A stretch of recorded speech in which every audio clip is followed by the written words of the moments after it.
Hello po, ako po si J. Cedric Deang. Nahingi po ako ng full scholar sa Toyota Philippines. Sana po makuha niyo po ako. Ito po ang aking lola na si Virginia Arevalo, na siya po nagpalaki sa akin noon, simula baby po, kasi po iniwanan po kami ng ng tatay tsaka mama ko po. Kaya kinupkup po ako ng aking lola. Ano po siya, yung PWD po, hindi po siya nakapagsalita. Kaya ano po, sana po ako po mapili nyo. Ang inspirasyon ko po, ito rin po, si Lola, sa kadalanan po ng ano po, naging drug addict po siya dati. Tsaka, nagpebenta po siya ng mga marijuana, ganun po. Sa ano nga po yung talagang wala po kaming makain. Yes, wala. Mali yan, marijuana. Magiging ano pa.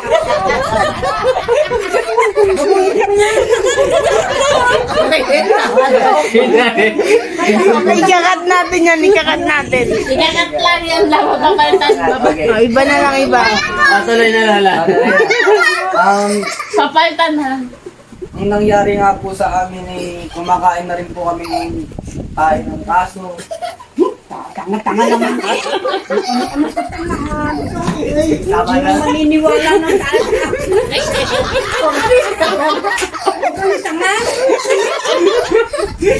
Kumakain mo lang yung beso, makapong, gano'n. Parang di mo na ni Lola. Baguhin mo daw. Si Lolo. Baguhin mo daw. Nag-react. Baguhin mo daw. Hindi nga ako nagsasalita, pero yung sinasabi mo, nakain ng tayo ng ano, yung maniniwala ba yung tao? Sige, ikakat na. Iba na lang. Okay na. Kayo. Iba na. Kasi mariwana ko sinasabi ko, kung nagkakaroon ng kasalanan. Naging dancer. Kaya. Ano po, ito, cut natin. Cut na.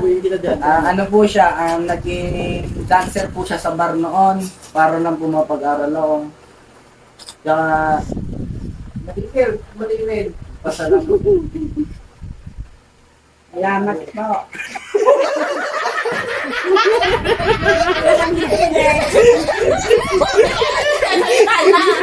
Hindi ka nga Ayoko na nga, nagsasalita eh. nagkakali si Lolo. Bata pa kayo, matanda na yun. Ang galing po. Tama niya, nagkakali si Lolo.